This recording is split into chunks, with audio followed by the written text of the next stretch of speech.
मेरी माँ एक बड़े बंगले में काम करती थी। उस बंगले की मालकिन मेरी माँ को एक बंद कमरे में ले जाकर घंटों तक उसके साथ क्या करती थी। जब मेरी माँ बाहर आती तो वह थकी थकी सी पसीने में भीगी रहती थी। बंद कमरे की सच्चाई जानने के लिए जब मैं उस अंधेरे कमरे में गई तो मेरे कदमों तले ज़मीन खिसक गई, क्योंकि मैं एक गरीब खूबसूरत 15 साल की लड़की हूँ।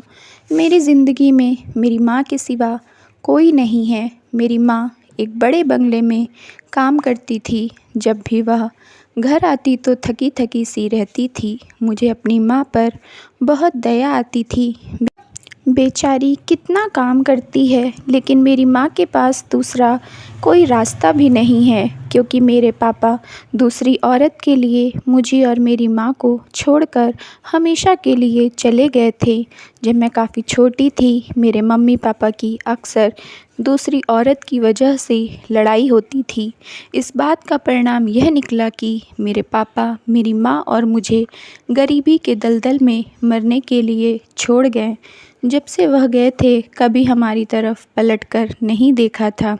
हम किस हाल में हैं, मर भी गए या ज़िंदा हैं, कभी जानने की कोशिश नहीं किया। मेरी माँ तो कभी कभी पापा को याद करती थी, लेकिन मुझे उनसे बहुत नफ़रत थी। मैं भगवान से मनाती थी कि कभी मेरा सामना मेरे बाप से ना हो।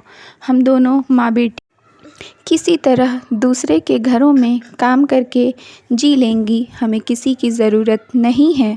हम एक दूसरे का सहारा बनेंगी। मेरी माँ जब भी काम करने जाती तो मुझे बहुत बुरा लगता था। मैं सोचती थी कि मैं काम पर जाया करूं और अपनी माँ को आराम दूं, लेकिन मेरी माँ नहीं मानती थी। वह कहती थी कि बेटी, जब तक शरीर में ताकत है तब तक मैं यह काम करती रहूँगी। वैसे भी कितनी महंगाई है, खर्चा है, और तू भी बड़ी हो रही है। तेरी भी शादी करनी है। शादी के बात पर मैं अपनी माँ से नाराज़ हो जाती थी। मैं कहती, माँ, मुझे शादी नहीं करना। मैं आपको छोड़कर कभी नहीं जाऊँगी।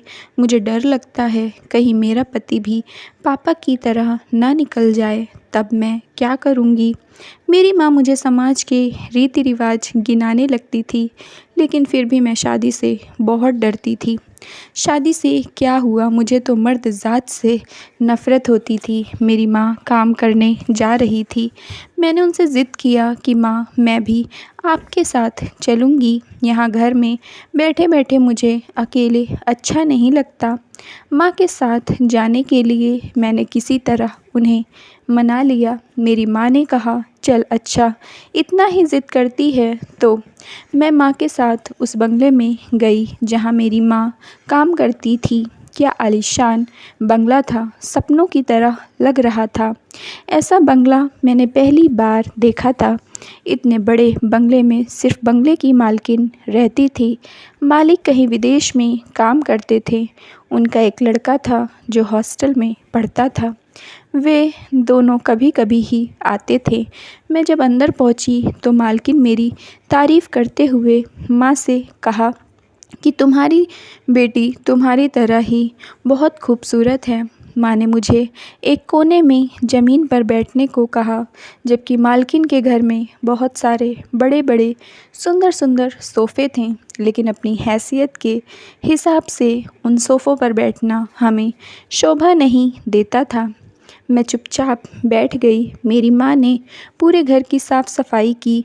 सफाई करने के बाद जब वह मेरे पास आई तो मालकिन भी आ गई। वह माँ से बोली, कमरे वाला काम कौन करेगा। मेरी माँ मालकिन के साथ चली गई। वह एक कमरे में चली गई।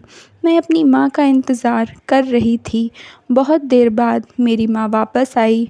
जब वह उस कमरे में बाहर निकली तो पसीने से लथपथ थी और थकी हुई थी।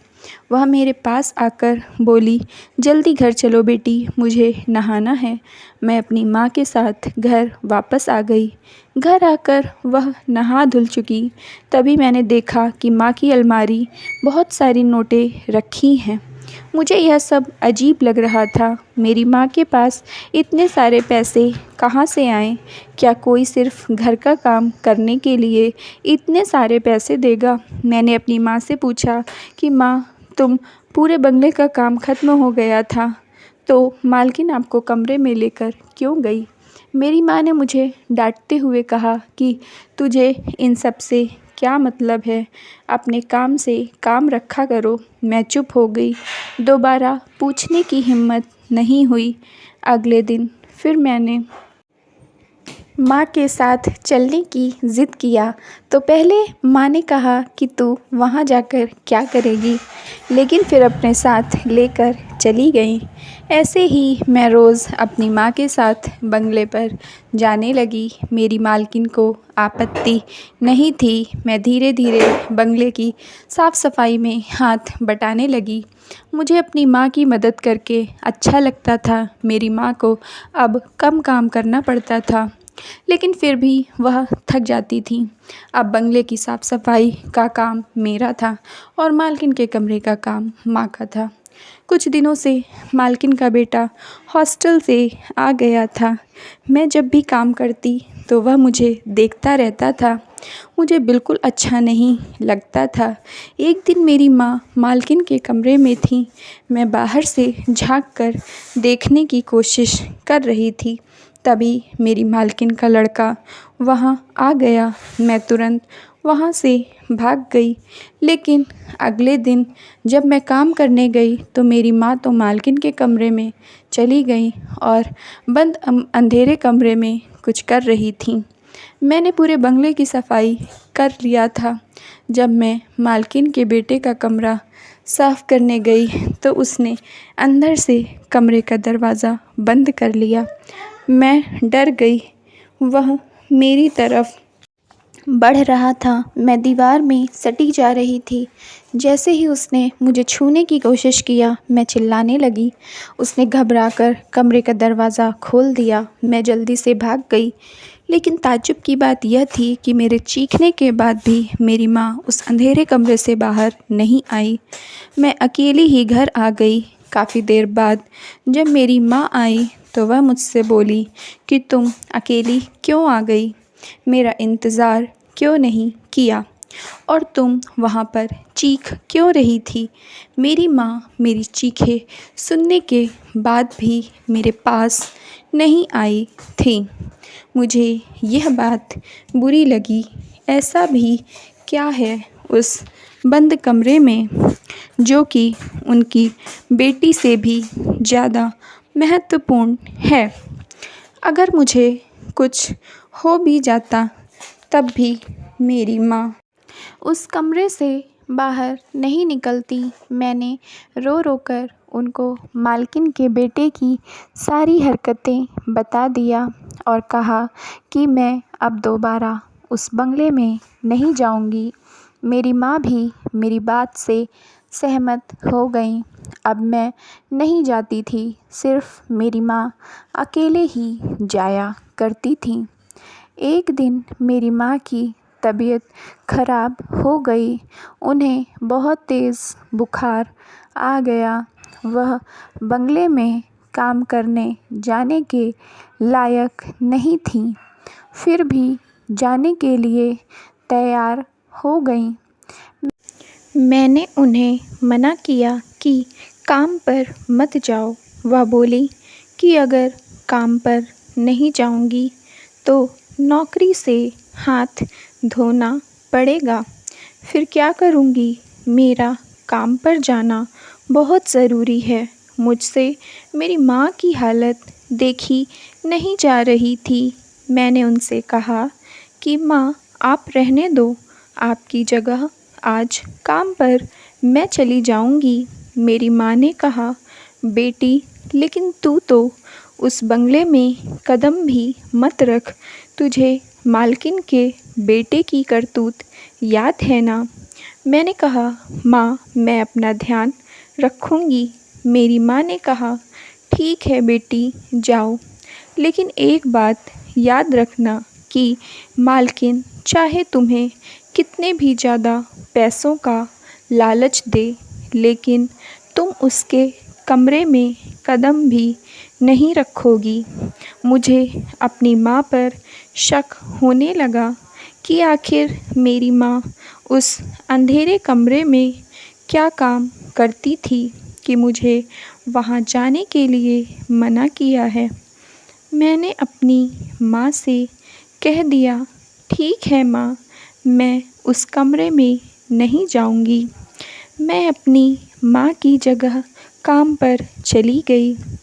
आज जब मैं काम करने गई तो मालकिन ने पूछा कि तेरी माँ आज काम पर क्यों नहीं आई। मैंने उन्हें बताया कि मेरी माँ की तबीयत ख़राब है, इसलिए आज उनकी जगह मैं काम करने आई हूँ।